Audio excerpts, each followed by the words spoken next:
It's time to present Scott duPont to bring you another episode of Finance Your Movie with tips and strategies to help you get your money to tell your story. It's time! Okay, I am thrilled to have once again back on the show Rick Pamplin, a critically acclaimed writer, director, producer.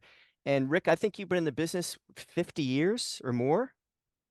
Yeah, if you start my very beginning of my career, I started when I got hired as a film critic on a weekly newspaper in Michigan, and I wrote a review unsolicited of The Heartbreak Kid, the original one, and I mailed it to a newspaper, a weekly newspaper, and they published it. They didn't call me, they didn't, they just published.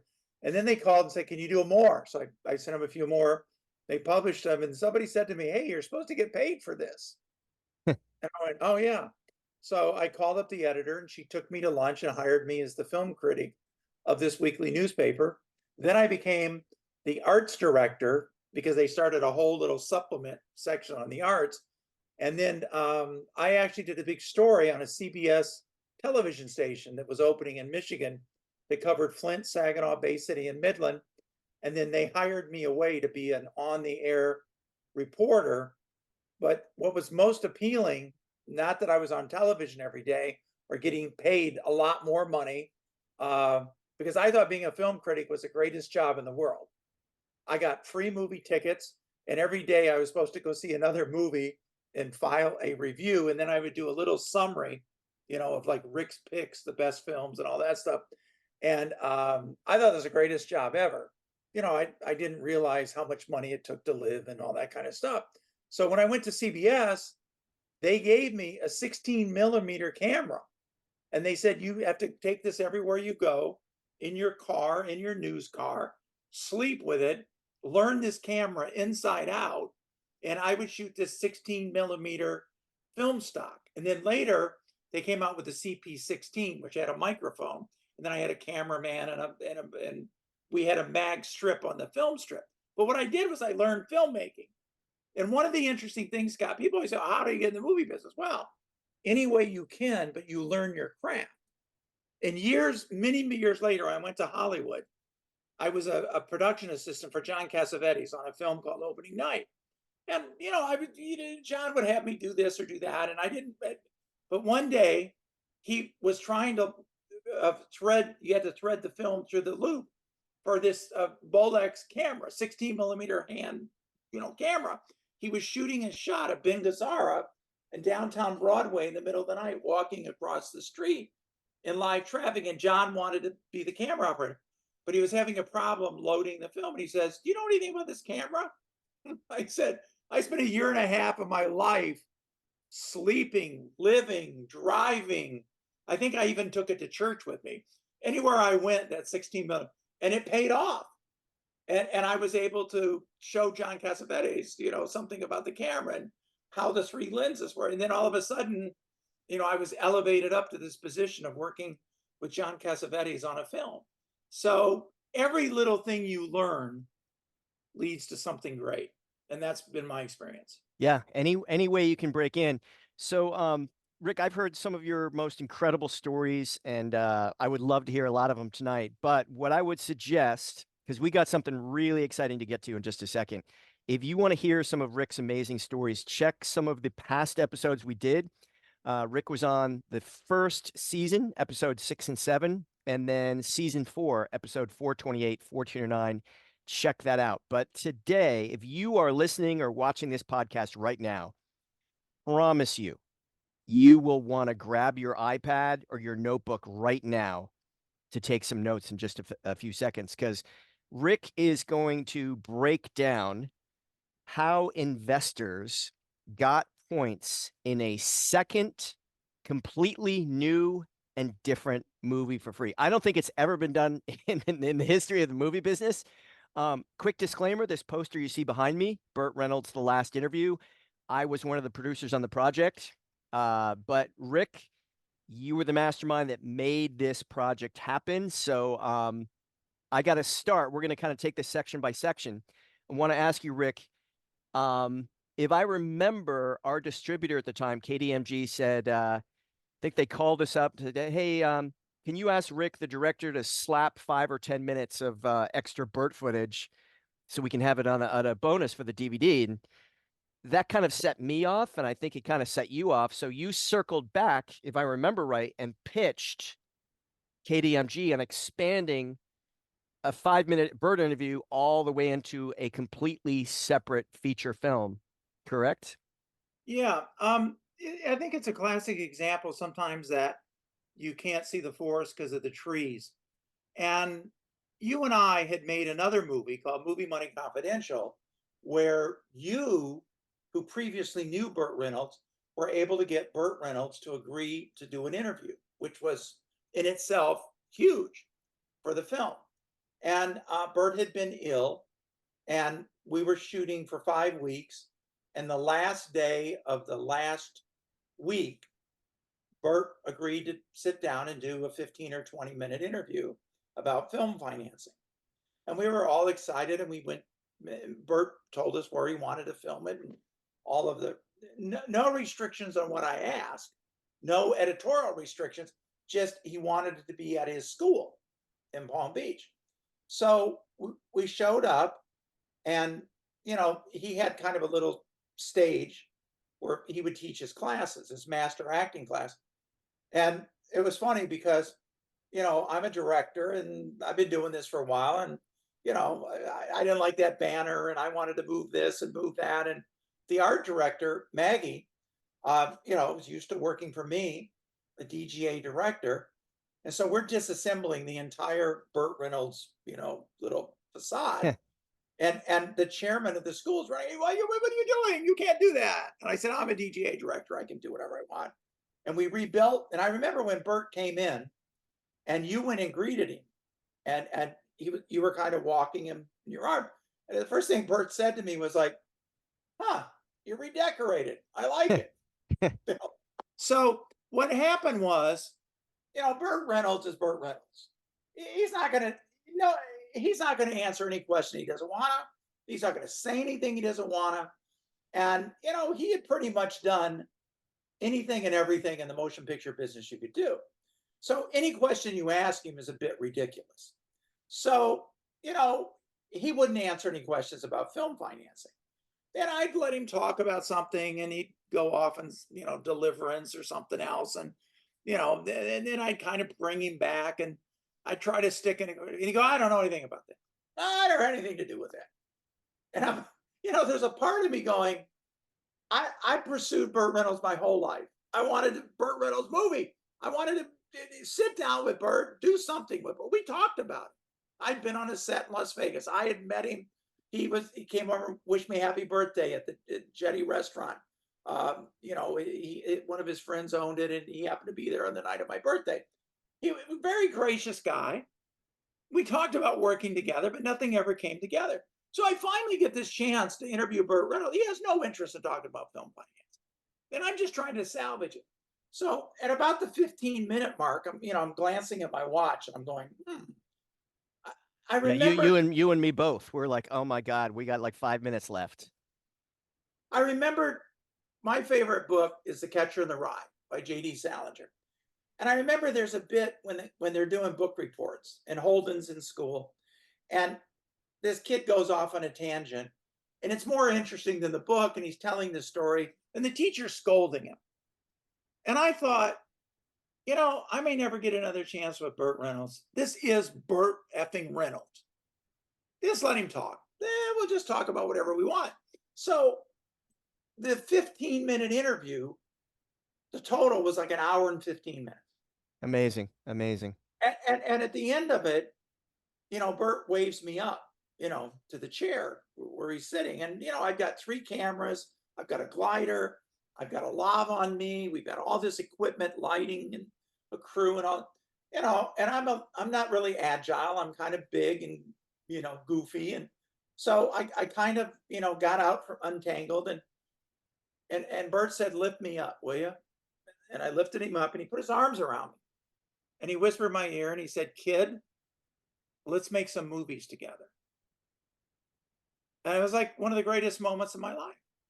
And he pointed to a chair, a black leather chair. And he said, I have trouble walking. He said, could you write something where I don't have to walk? I said, sure. And then he pointed at this chair. He wanted me to help him. So I asked Maggie, who was right there, Maggie, could you come? And of course, you know, a pretty woman, Burt always went nuts. So then, you know, Maggie and I are walking Burt over to his chair. And so I was writing The Treatment, kind of a Rear Window meets Ironside type deal. I was writing a script for Burt about a cop that got shot and was in a wheelchair, but was learning how to use the computer and looking at surveillance tapes and realizing how he had been shot and double crossed. And it was a great, you know, I was so passionate. And that's when I got the call that he passed away. I was writing that script. And it was 16 days before you, Scott duPont, had scheduled a rough cut screening for Burt to see the film, because Burt was very anxious to see the film. And when he drove home with Todd, who was the president of his school and sort of his manager, but not officially the manager, but Todd was with Burt everywhere for years. And Burt said, what'd you think about that interview? And Todd said, well, I liked it. I've never heard you do an interview like that. And Burt said, yeah, I'm really anxious to see what they do with it. And I really enjoyed it. And I think what happened in that roughly 1 hour, Burt just let it go. You know, he talked about stuff I've never heard him talking about. He talked about things that hurt him. He talked about movies. He talked about what every writer, director, producer, actor, filmmaker needs to know. He really laid it out there. And so I think we found about 6 minutes that we sort of squeezed into Movie Money Confidential and said, okay, he's talking a little bit about fundraising, but not much. So after the film came out and was very successful, Movie Money Confidential, we got a call from the marketing department of our distributor. There, you know, we need more pictures and we need more BTS, and do you have any more clips? And so we answered, I think, in an email. We've got about, 55 minutes to an hour of unused Burt Reynolds material that no one's ever seen. And at the time, and I don't mean to be this, condescending or placating you or patting you on the back unnecessarily, but you showed enormous character. And I was so proud to have worked with you, because when the tabloids called, when people tried to exploit our footage, you and I were like, no, Burt died. We have this footage. We don't want to exploit Burt. We don't want somebody else to cut it up into little pieces. I wanted people, if they ever saw it, to see it in context. Well, we all agreed on that. So the question is, go ahead. This is kind of the pitch you made to KDMG, right? Well, let me just back up one little second. So we had offers. People around Burt had offers, $50,000, $100,000. Anything Burt. You could sell it, make a lot of money. So I sat on this for about a year. So they said, can you give us a little clip? So I called our editor, John, and I said, John, I need you to look at the Burt footage, and we need to find like a little segment or something. He called me back and he goes, I went in to look at just to try to find 5 minutes we could do something with. He goes, I sat through the whole thing from beginning to end. He said, if you sat through it. And I said, no, it's just we shot it. He said, Rick, it's a movie. It's a movie. It's Burt Reynolds at the end of his life talking about exactly what he wants to talk about and not being censored and not being edited. And he's angry and he's happy and he's emotional and he gets a tear in his eye. And it's the real Burt Reynolds that nobody's ever seen. Yeah, it was an amazing interview. We've got to do something with it. So I asked him if he could do just a rough assembly with the time code. And we shot it with 3 cameras, but just give me in real time. So he sent it to me, and Maggie and I watched it, who was also a producer with you on the other film. And it was stunning, unbelievable. And so we went to a screening that you had arranged. I think we're in West Palm Beach at the college. And while we were there, on another matter, our attorney called. And the one call you always take in a screening is if your attorney calls, because it's either really good or really bad news. And so it was something that was going on, and he had handled for us. And so we pitched our attorney, who had been the president of the IDA, the Independent Documentary Association. We got this footage, we put an assembly together. It really was incredible. And he said, I'd like to see it. So we sent it to him. And he came back and said, this is amazing. There's a movie here. So I spent a year trying to get people to talk to us. But before that, we called back the distributor and we said, there's really no BTS available on BURT, but there's another movie, and it's called BURT Reynolds, The Last Interview. And they said, oh, you mean like clips of Smokey the Bandit? I said, no, none of that. We've got an hour of BURT Reynolds that no one's ever seen, and I want it to be unedited, unscripted, and uncensored. Whatever BURT, it's pure BURT. But I want to go find out from the people around him. How did he end up in Florida? How did he end up not married or not with a girlfriend? How did he end up becoming passionate about some other things in his life? And who was this guy? Because the only person ever sold more movie tickets, more seats in the butts, as they put it, was John Wayne. Yep. The three biggest movie stars in the history of cinema, even adjusted for inflation, et cetera, are John Wayne, Burt Reynolds, and Tom Cruise. Well, John Wayne's passed away, and he's a bit of a controversial figure now. Burt had just passed away, and Tom Cruise is still going strong. And I thought, this is fascinating stuff. And I love Burt. So I thought, well, I'll make this for Burt fans. And so everybody that I went to said, no, we're not going to talk about Burt. People magazine just called and offered me $50,000 cash. I'm not talking about Burt. I went to lunch with one of his close associates, and he said, I'll never speak about Burt Reynolds publicly again the rest of my life. It hurts so bad. I ended up with an amazing group of people that we surround the interview, who tell the real story of Burt Reynolds in Florida, the real person Burt Reynolds was, and his incredible state of mind. And the last point, Scott, because I know I'm long-winded, at the very end of the trail was this guy called Quentin Tarantino. At the very end of Burt's life, he established this relationship, this incredible relationship with this Academy Award winning, unbelievable filmmaker, whose movies have made over $1 billion at the box office, international superstar. Quentin Tarantino and Burt Reynolds had this unique relationship. So we started pursuing Quentin, and when I say we, I mean you. And you got a hold of Quentin, and it was touch and go. And we went ahead and raised the money, which we'll talk about in a second. We signed a contract, and we had a delivery date with a distributor. And I'm old school. If you have a contract and a delivery date, you better deliver the film. And we called up the distributor, and they said, well, just give us the film. If you don't get Quentin, that's okay. I think it was 3 days after I turned in the film, and I got a wonderful letter from the distributor how much he liked the film. Quentin called you, or one of his people, and said, we'll do the interview now, but you have to do it 2 days from now. Hear the whatever. So we did the Quentin Tarantino interview, which also was amazing on its own. It's unbelievable, because if you like Quentin, you're going to love him. And if you love Quentin, you're going to go crazy. He just lets it fly about Burt and how important Burt was in his life, and all the details of Once Upon a Time in Hollywood and how that all worked. And Burt coming to the table read with Leonardo DiCaprio and Brad Pitt. I mean, it's just unbelievable. And there's this whole secret chapter for the last month of Burt's life that nobody knew about, never been talked about. And Quentin just gives us the whole thing. And it's a suiting in, because Burt wanted to go back. He wanted to make an A picture. He wanted to go out at a higher level.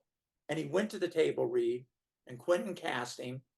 And it was an incredible ending to a story. So I said, and you said, what are we going to do with the investors that funded the other film? Because it was their money that allowed us to shoot the BURT interview. So Well, I gotta set the stage here. Okay. And everyone, this is the point where you grab your iPad, you grab your pencil and paper, because you're going to want to take notes. So, and then Rick, I'm going to let you kind of educate the audience, just like you enlightened me. How the hell are we going to do this? So here's the stage. We had done Movie Money Confidential, where Burt had like a 5-minute segment along with Selma Hayek and a few other people. We had done that for, it was a low budget documentary, it was under $1 million. And all the investor shares of that first film were completely sold out. So we didn't have any extra shares we could sell investors. All the producer points were completely allocated, including a few vendors. We gave some money to the Burt Reynolds Scholarship Foundation. Then what Rick's talking about, this new movie we're going to get into, we had no points to sell investors. We had no producer points to allocate to producers or partners.